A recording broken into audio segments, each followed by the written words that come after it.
Podcasting for brands. IAmTheHow.com.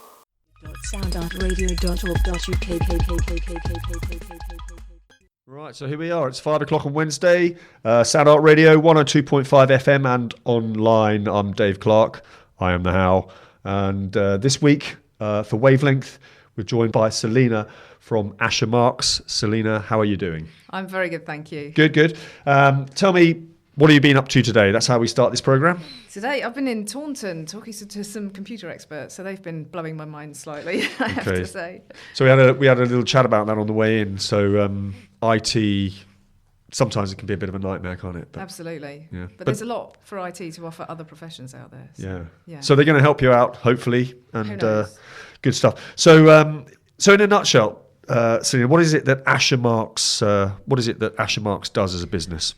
A lot of our clients come to us to do what we call estate planning. It's a bit of a technical word for really sorting out what happens when you die. So people think wills, powers of attorney, estates that need sorting out. And we deal in quite complex law and put protections in place for people. So that's kind of in a nutshell what we do, the basics of what we do. So what we're going to do is we're going to look at that in a little bit more detail as we get into the programme. And we're also going to smash the myth that this is a sort of male, pale and stale dominated business. Well, actually, it probably is. I was going to say, let's hope we smash the myth that it should be, because it definitely shouldn't. Exactly. And and it doesn't actually have to be as dry as it sounds. I mean, that introduction is really boring, and so but there's a lot more to it. Okay. All right. Well, before we get into what you do in detail, let's just talk about how you got there. So let's get in the time machine. So growing up, the first kind of jobs that you had and the world of law. So where did it all... So, well, I went to law school very young. I started on that track quite early because my father was a barrister. He was a criminal barrister and doing a lot of legal aid work, which makes it sound like I have a very privileged upbringing, but they don't get paid that much. Right. So I saw that from the very beginning and loved it. And I remember going into a set of chambers and seeing a couple of very wizened old white men and thinking... Yeah. Oh, this is dull. But as soon as they started talking, their eyes lit up, and the most fascinating and funny people I'd ever met. And I thought, that's where I want to go and work with some of the best people in the country. So that almost sounds like, I don't know, it almost sounds like one of those things where it's like a work experience thing and you go along and you see something. Essentially, yeah. I would have been 14, 15 and just being very much introduced to professional worlds. Right. I was very lucky in that sense. It was something that I really enjoyed and enjoyed seeing. Yeah. So you're about sort of 14 then, and then you decided that was really the course that you were on, and that's... Well, I think in many ways, a lot of students are told, well, you do law, the world is still open to you. You know, you don't close doors. Unfortunately, I continued in the law and sort of closed quite a lot of doors, but I always wanted to run my own business. And so the law was kind of a way into that. Right. I looked 20 years further down the line, and now I've started my own business doing it. So it seems like you had a sense of your direction and a kind of determination from quite an early age. I think you have to be quite single-minded. You may not have the right reasons for it, but you do have to be single-minded and have that wish list on the wall and think, just another few hours of studying, because it's not an easy journey. It's not for anyone, I don't think. And you can love the law but not be suited to it. But I was lucky, I think. I had a background in it. Along that journey, did you kind of think, do you doubt yourself? Repeatedly and frequently. And I think it's that thing about I don't teach my son now to aim to be at the top, but to keep messing up, but keep getting up and starting again. Okay. And anything where you're working at those sort of levels, if you can just get up and start again and get up and start again for each knock or each difficult essay or difficult court hearing or whatever, if you can just dust yourself off and get up and start again, that's where the real magic happens, I think, for people. Because I think, one of the things I have noticed, I think, is for a lot of people, because we are there are many people in this part of the world who are very lucky and privileged, well educated and so on. For many people, there's quite a lot of choice. There is. And like I said, in many ways, at 18, I didn't know what I wanted to do. But I was interested in the law, but I can honestly say the law degree was not something I particularly enjoyed. But it did allow me then to pick and choose. Now, I went into criminal law, and it is a fascinating and fantastic and vibrant and cutting-edge place to be. Okay. but it's not always the right place for anyone. And yes, I think there was an element of doing what was familiar, but yes, there's almost too much choice. But I often say we don't get the choices we want in the world, and I was lucky to have those choices. Yeah. And so did you obviously, I say obviously, but did you enjoy the criminal law? I loved it. It's. Okay. I mean, I was the scourge of Tottenham CID for quite some time. I think they used to turn around and walk the other way when I turned up. But yeah, it's the idea of criminal law. A lot of people think that you're representing defendants and bad people, but what we're doing is trying to make sure that the society remains honest, so that you don't have police officers walking all over your rights. And I don't mean the rights of someone who you don't respect. I mean your rights as a next door neighbour, that when someone has a fight with you, that they don't get to hit you. Sure. We're making sure that system actually functions, but it's an absolute tragedy what's happening to the defence system at the moment, and I hope it will recover gradually. Right. But yeah, it's a fascinating world to live in, and you can feel great that you struggle for societies to be fair. That's what you do as a lawyer. And it sounds like it might be quite a stressful job. It's a very stressful job, right. Yeah. It's very cutting edge. Okay, is that why it's not for everybody? Or? It's not for everybody. I had to leave the criminal law when I had a baby, and there was just me, and for one reason or another, and I moved, and I realised there was absolutely no way that I could be in a police station in the middle of the night or in a court after hours or doing trials and saying, my childminder's at home, I've got to get back. That you can't do that in criminal law. That's not possible at those levels, and it's a shame, because the law, we lose a lot of talent that way. Okay. So that's how I moved on to doing something different. Right. But before we get onto that, the other side of stress, I guess, is that it's quite a buzz as well. It is, and I think if you've got a strong ego or sense of yourself, it can be great. You can have some fantastic results in criminal law, and you hope that they're fair results as well. But yeah, it can be a big buzz, and it's never. Every day that you have is different, and it's never not surprising. It's never ever dull. And the number of times you come back and say to your partner, or just, I cannot believe what's happened today. Yeah. And every day is like that. It's a joy to work in that environment. So if there's somebody out there who's thinking about law, or they're thinking about criminal law or whatever, you would say, give it a go. I would hesitate because of the fees at the moment. I couldn't honestly do it. And I come from a very real world of, I have children, and I resent the fact that I can't go to work to do the job I love because we don't get paid enough. And I certainly wouldn't encourage my children, but I think that's such a shame. It's a tragedy. Right. But I would say, law as a profession is a fantastic profession to be in. So when you say the fees, that's how much you get paid. How much you get paid. And it's, the government have been squashing the fees for lawyers 10 years before I started, 20 years ago. And, I never understood why the government didn't want to pay me enough to do a good job. Right. And I found that quite difficult to accept. And as a woman, but as a parent, I find it even more difficult to accept that my expertise are not required in that field. Yeah. But there's other fields out there that you can work in. Sure. Politics, maybe, to change those systems. Well, absolutely. Be part of the change and all that. Indeed. Okay, so let's just carry on in the journey. So you left the world of criminal law behind, and what's the sort of next couple of chapters? Well, I took a break for a couple of months and became a ski instructor of all things. And then I moved down with my son down to the southwest. I was in East London, which again, very vibrant area for the job I was doing. But I came down here and realised that I couldn't do what I wanted, but I still love the law and I still enjoy helping people. So I decided to, I'd had a child. I thought, I need a will, and did exactly what everyone else does. Said, I just need a will, and had no idea what was out there to be dealt with.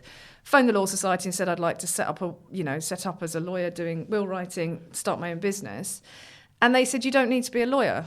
At which point I had to repack my own ego. Okay. Say, okay.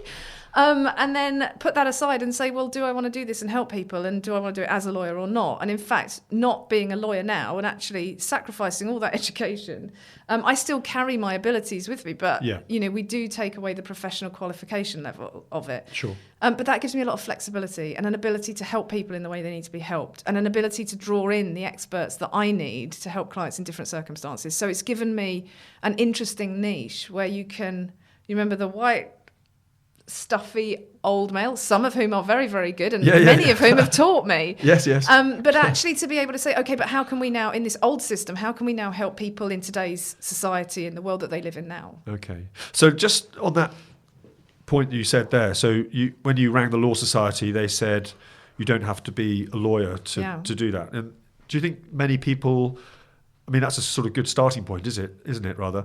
Do you think a lot of people out there just don't know that? So the first port of call is to go to a lawyer. Of course, yeah. And people look on the high street and say, well, I'm obviously going to walk into my local lawyer, the local high street. And they are people that I work with. I mean, I refer people out to those for different things. But it's very intimidating, isn't it, to walk into some of these offices. And I look at the education I've had and the qualifications I've had, and I walk into a financial advisor's building and they're big and they're silver and they're terrifying. And that doesn't help people make decisions.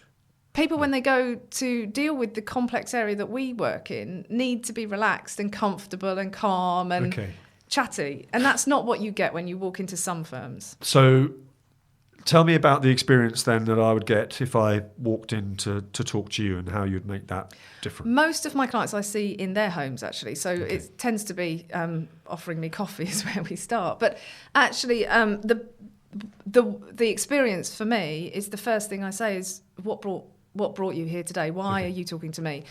And as soon as you say that, people tell me all sorts of things about their families, about what's going on, about their worries. And you actually meet people who are quite concerned, and they have a lot of anxieties that have been rolling around for a long time. So often it's actually a case of spending a good half an hour talking to me about what it is that's actually worrying you. And sometimes it's not what I do. It's their problem is not their will. Their problem is their financial situation or something like that. And that's where I can help them more widely maybe than others. So is it the fact that, I mean, I'm sure it's quite complicated, this, but is one of the issues that people have is that when they go to a lawyer, a traditional lawyer, as most people would see it, that whole kind of environment is just too intimidating, and that actually part of what you do is you just remove all of that by seeing them in their own space. We do, and I do a lot of work on paper. Any one of my clients will tell you the first thing I do is get out the colouring pens and draw pictures. And I try and take away the confusion that people have, because that's really intimidating in itself. And the law was never set up to confuse you. That's not why the law develops. It just develops and it becomes confusing. Okay. So I can take that back and say, look, the whole purpose of this law is to protect you in this way. Right. And actually draw it back to, the day-to-day life, which is what the law is there to help you get through. It's not actually there to terrify you. So, I mean, I've used ping-pong balls before, and, I've got various things I bring along to actually help people visualise things. Yeah. So you can take away all of that fear. I mean, I've had a client who's in her 90s, worried about her disabled son who's in his 50s, and she walked into the lawyer, and after an hour they said, well, that's it, time's up. And she said, but I haven't told you about, well, they said, well, now you have to pay us extra. Right. Well, that's no good. No. That's not helping someone in their unique situation. Sure. Someone who's in that situation, that fear and anxiety situation, actually needs to know that there's solutions that we can help them. So why is it then that, do you think, that this sort of, I wouldn't call it a hostile environment, but this environment of where people feel a bit anxious and unsure and unnerved, why does that environment still persist? I don't know. I think it's historical. I think watching my colleagues, from everything, I changed to be a solicitor, in fact. So when I started as a barrister, but changed very quickly to become a solicitor. But all of my colleagues, most of them sell themselves on their intelligence. Okay. And clients, and it's not their fault, clients also come and say, I want to know you're the cleverest person there, because I want the cleverest person to look after me. Sure. Just like you'd want the best doctor. And that's understandable. But then the client saying to you, we want you to be really clever, so can you show us how clever you are? Yeah. So there's these big egos that have to get involved almost. And I wouldn't blame either the profession or the general public, but we have got this mismatch. Sure. And I think there's a huge number of us, financial planners, advisors, who are not what you'd call stuffy. To me is the intimidating image, because that's what people wanted. Well, now people are realising, actually, I just want someone I can talk to. Yeah. And there's this huge wave of us coming along. Okay. But we also have to kind of sell ourselves to people and explain, look, we are that intelligent, but we are also approachable, and we are also friendly and parents, and we have these situations in our own lives, and therefore we can help. And there is a mismatch, and we're not right for everybody. You know, some people want to see the bright, sparkly logo that's etched in their money on their paperwork. But for us, it's you'll see it on my website. You know, the reason we took the pictures, which are of me and my family, and just chatting, is because that's what I do with my clients. We chat. Yeah. So that's quite interesting, isn't it? So there's a sort of a normalisation of the professional services in that sense. So but that's because when I got to those levels of, you know, being in court with some of the best lawyers in the country, I realised that when you get to that level, as long as you've got it right, they play with the ideas and to help people, they will play at that level.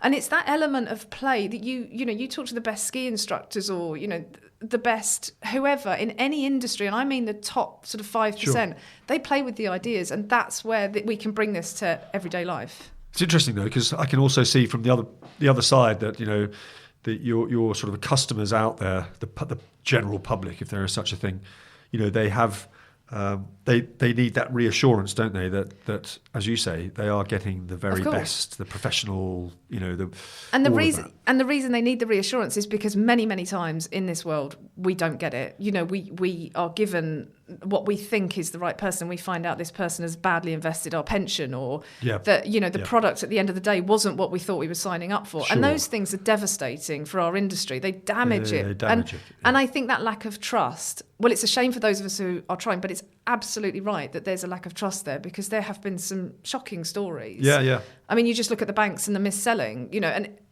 these are the professions that we go to for help, and they said they were the best people. So, you know, if you come along and try and stand in their shoes and say, but we are honest, it's a very difficult balance to hit. And people are justifiably reticent. Confused, reticent. But I also think that, you know, again, these words come up quite a lot in lots of professions. It's this idea of being genuine and authenticity. So people are looking for, you know, real people. And do you think it's sort of in the medical profession, the sort of, you know, the police and other sort of professional services, that there's this almost this sort of that sort of move towards being more human and more authentic, away from, you know, the uniform and the logo that sort of people hide behind? Is there a movement? I think there's a move. I mean, it's personal experience, isn't it? I've seen it happen in different places, but then I've also seen, you know, it depends on you as a consumer, if that's what you like. You know, if you want to go to a doctor who maybe, you know, is sitting behind his or her glasses and not really telling you very much, but you can trust them. Sure. Do you know what? They're probably doing just as good a job as someone who's like me, approachable and easygoing. But they might give you more information. I like the information. I want to go to the internet and check. But I also want to be able to phone the police about a domestic violence thing and not have someone stand there in a uniform intimidating me. No, quite. And so there's a lot of training now in every job. I mean, you know, we've got HR departments all over there making sure that people can cope within their jobs and as professionals. But I can only say that it works for me, for the kind of clients I want to work with. Okay.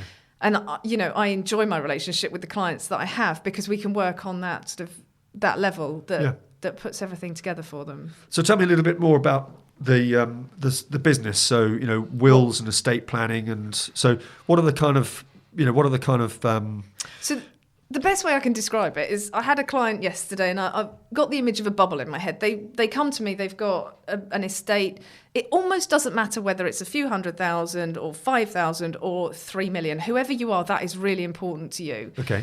And they come to me 90% of the time and say, I need a will. And I say, that's great. Thank you very much. I can do that. But it's like a bubble. If you can imagine your loved ones, whether that's your family or friends or whatever, and you think that by doing a will, you're giving someone your money when you die, or you're giving them a business if you got too ill to run it. It's a bit like trying to keep people in a bubble. You think that's it, that's safe. Well, the problem in this society is we all made a lot more money than we expected to. And trust me, governments and family and friends know where that money is. You know, people who are marrying into families know where that money is. And that bubble is it's an image that's not true. It's a bit wobbly. Okay. And it can be easily breached. So if someone comes to me and says, look, I really want to give my money to my daughter, I really like her husband, and I say, okay, but what if she was to divorce? And you've died, and you've given over your 200,000 or your 3 million to her. How would you feel about that going out of the family? And they say, well, that's not going to happen, is it? Right. Well, here's the news. Yes, it is. Okay. And when you look at things like inheritance tax, when you're passing money down, it's not just that we worry about you passing it down and the tax man getting a very large cut of it. Yep. But that it happens when they then give that money to the next generation. Right. And so the money that you thought you had protected by a will is actually not protected. I can see the ping pong balls coming into... the ping pong balls, where the money starts to disappear and the ping pong balls. I can see why, because a visual aid here would be really useful, because you're going to start off, aren't you, with a pot of money or ping pong balls, and by what you've just described, I can see that at the end... I've done it in business meetings where I literally... we start off with, say, 10 silver balls, and then we say, okay, so one of them goes to the tax man. Okay, we've still got plenty left. One of them's going to the daughter's husband over there. One of them's going down to the grandchildren's partners. And what about their business issues that they've been having? So what we can do is put structures in place to bring ourselves back into that bubble and make it less of a bubble. Actually bring your wealth back into the family. Right. And we use an old system that's been around for thousands of years, hundreds of years, that rich people have always used to keep money within the family. Okay. And what we're doing is just bringing that down to the next generation. What is that? That's trust law. In essence, that's what a trust is. And what I can do is explain how this works and the benefits of that to your family. No, that's interesting. So, again, excuse me, a lot of people... It's amazing, isn't it, in this world of information at our fingertips, of, generally good levels of education and so on and so, that people are just so misinformed or misunderstand. So I think a lot of people, when they hear the word trust, would probably they've think already switched off. Doesn't apply to me because I don't have enough money. I think a lot of people would think, because they think of trusts as being, the super rich with the stately home and everything's held in trust, and all the stories that go with that. But what you're saying is that if you have £200,000 house, because we're in the southwest, and that's going to your 2 children, and then you start to say, okay, but that means my child is going to get £100,000, and if that goes in a marriage, that could be £50,000 that disappears in a marriage. Right. So even if all you have is your £200,000, that is everything that you and your partner probably over your lifetime earned. Now, if I could say to you, I could make you and your family £50,000 richer by buying this product, I couldn't do that on a lottery. No. There isn't any other way for me to do that for you. Sure. So ideally, I'd like to speak to your grandparents, because I'd like to help you through your grandparents, and we kind of start to go up the family line to do that. But some people don't care. Some people will say, it doesn't matter, I don't care what happens to the money. Some people say to me, as they did recently, I don't want my children inheriting all this money. Sure. But then when you point out who's going to get it, that sometimes hurts a little bit. When you say, look, if your partner remarries, that remarriage, they could have children, so your stepchildren that you've never met. Yes. And all we're doing is trying to say, okay, well, let's bring it back so that you actually control the money that you leave behind. You've worked hard for it generally, or your parents have worked hard to get it. Let's see if we can keep it doing what you want it to do. So that's the estate. Is that what you'd call the estate planning? That's estate planning? Yes. Okay. So people might be familiar with most people are familiar with the idea of a will. Yeah.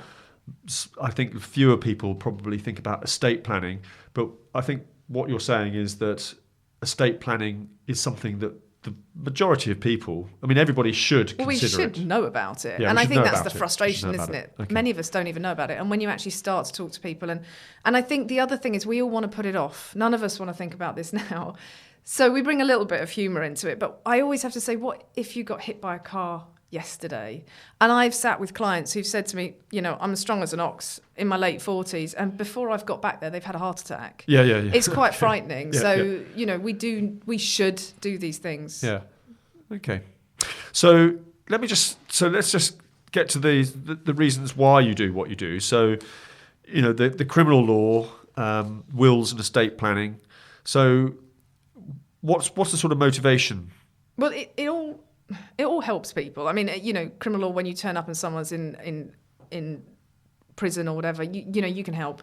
But it's the same with estate planning in that when you sit down and say, what is it that's brought you here? People start to talk about their concerns about their family, their worries, their anxieties. And actually, I think a lot of my clients are actually in crisis, and they've often been there for quite a long time, worried about sitting in their £600,000 house thinking, what is going to happen next? And a client described it as going round and round and round in circles and never really being able to conclude that conversation in their own head. And we come along and say, look, I want to take all that anxiety away, show you what is possible. Yep. You know, sometimes things can't be done, but we can show you and tie these things up so you can stop feeling you haven't done enough. Yep. You know, we can help you solve that problem for your son or daughter or whatever it happens to be, or your business, to take away all those anxieties, because you should be moving on with the rest of your life. Sure. You shouldn't need to keep coming back to me and talking about this stuff. We'd like you to actually get it resolved. And they're going to feel better as a result They of that. do. And I often have clients just utterly relieved. And it is that utter relief that's interesting to watch. So is that again part of our kind of human condition? Is this sort of it's this sort of split personality where one part of us says, you know, I know I've got to get this sorted because I'm worrying about it, but somehow there's this kind of it's not lazy. It's a sort of some kind It's of fear, isn't it? Who wants to deal with that? Who wants to sit there and talk about that? But when you can turn it into a more positive thing and say, this is something that I can positively do for my family. You know, I've done 90% of the steps. I earned the money, I protected it. And in many ways, you know, we work with one or two trusted partners who, for example, if you would say to me, I'm worried about having enough money, well, I can get you to the right person. Right. So that conversation doesn't keep going around in your head. And then we can just take that away and say, it's done, it's sorted, you've done everything that you can. And that reassurance is huge for some people. Like I say, some people don't care, but many people have got their wills done and have thought about it and just haven't quite gone far enough because they never understood what was out there. So for me, it's being able to put that complicated thing into really simple, plain, almost obvious systems. And is it also about dismantling or smashing this male, pale, stale idea? I do get a benefit from having a conversation like I did on Monday morning when they said, my family member is a lawyer and he does your job and he never explained it like that and now I understand it. Right. You know, that's really powerful for me to be able to explain things. And that, to be honest, that comes from trying to explain to heroin addicts that this is what's going to happen in court. And I had 10 minutes to explain that and get someone in a mental situation where they can do it. That's quite a skill, isn't it? It does, and you hone that fast if you're a criminal lawyer. You have to, because you can't walk up into a court and say, oh, I'm sorry, I didn't have time. No. They'll be like, well, we're off, we're dealing with it now. So to get someone into that more relaxed state of mind. Yeah. That is quite a skill, isn't it? I mean, to be able to do that, to be able to deliver really quite complicated information in a step-by-step, easily understood way is quite, that's quite tricky. Well, I spend a lot of time, and the professionals that I work with, when they're approachable, we spend a lot of time trying to make sure that we're explaining our field in a way that can be understood, but not actually losing any of the right analysis in that. You know, you can't then just drop your professionalism within that. Quite. So it's actually making sure that you've got it all in there. Yeah. It's interesting. It's a fine balance. So how can you get more people to be like you? How can you get more of your business colleagues to be more like you? There are a lot of us out there, but I do struggle to find them. I have spent the last 4 years looking for what we call trusted partners that I can work with, because there's enough work out there for everyone. But you do want to make sure that if you send your client to a financial planner, that you trust them and that you know they're going to do a good job, not least because it reflects on you. It has been extremely difficult for me to find those people, but that's why I hold those relationships so tight and they're so important to me, because they are part of my business structure in that way. But they are out there. And one of the things that I like to do is explain to my clients how to get the best out of that kind of an advisor. Yeah. You know, you're not going to be dogmatic and aggressive with someone who's there to try and help you. You're going to be open and actually just learning how to deal with these I hope it's a change that will happen over time. Yeah. And like I say, on Monday, someone says to me, well, my own family member does what you do, but I'm coming to you because that's right for me. So I think our profession will change. Oh, that's interesting. So so you mentioned some of the people that you work with. So in terms of the business, Asher Marks. So who does what, or are there? And do you have a sort of network of associates and other people that you work with? Yes, I do. And I, in any field that we have, you will have crossovers. So if you're a business and you need business planning and agricultural planning, you need tax experts. And if anyone was to tell you we can do all of this stuff, well, they can't do it at an appropriate level. Sure. So we have individual expertise. Now, that's my job to decide and help you with what expertise you need and then refer you to the right people. And that's all kept very, within a community. Now, you don't have to go anywhere, I suggest. There's plenty of people out there. But that's really the most powerful way that we can work. And I don't have, say, one financial planner. I mean, my husband is a financial planner, but I don't necessarily refer my clients to him. I'll refer 2 or 3. Yeah. But as I say, that's really the most powerful way we can work. And I have my own group of experts in my field who I can go back to and say, with this particular client, this is their concern. Is there anything you want to add? Is there anything that we need to be aware of? Because it involves such a big area of tax, family law. Yep. And as I say, a client might sit in front of me and not need a will. They might need something else. Sure. So that's a sort of a business network that's like an internal business network. It is. It's a professional network, if you like. So if people want to find out more about you as a business and what you do, what's the best way of getting... The best way is probably to email me, actually. You can email me directly at Selena, which is spelled with 2 E's and an S, so SELENA @ashermarks.co.uk. Okay. Or give me a ring. The website is ashermarks.com. And, the number's there. There's often someone there just taking messages if I'm not around, and I'll call you back.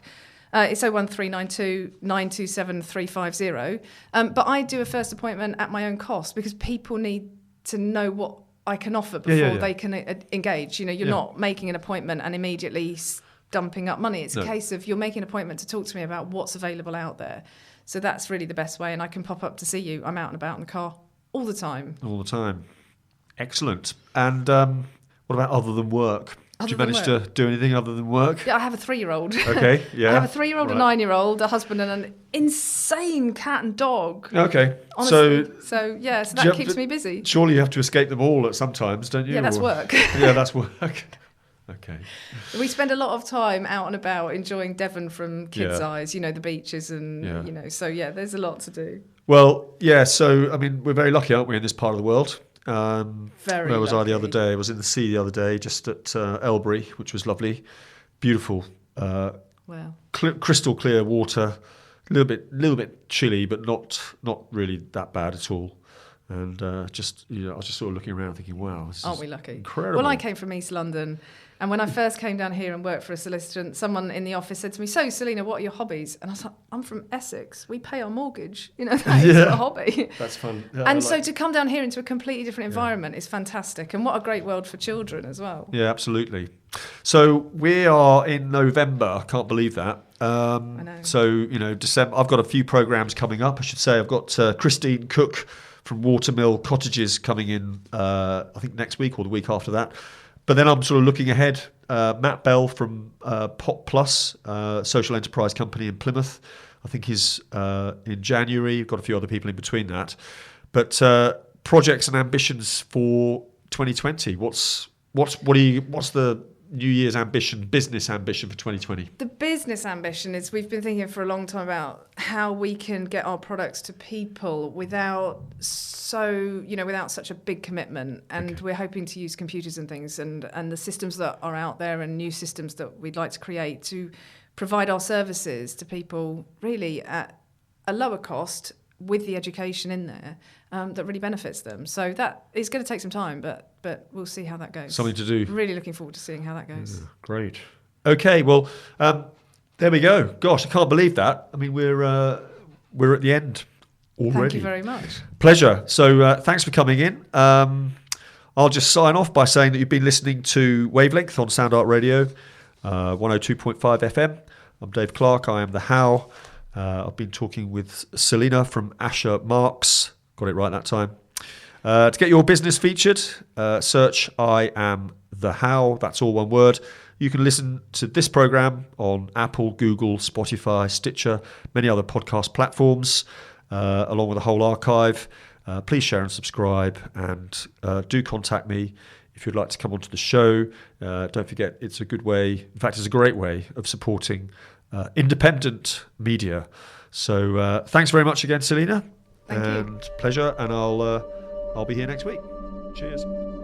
Podcasting for brands. IAmTheHow.com.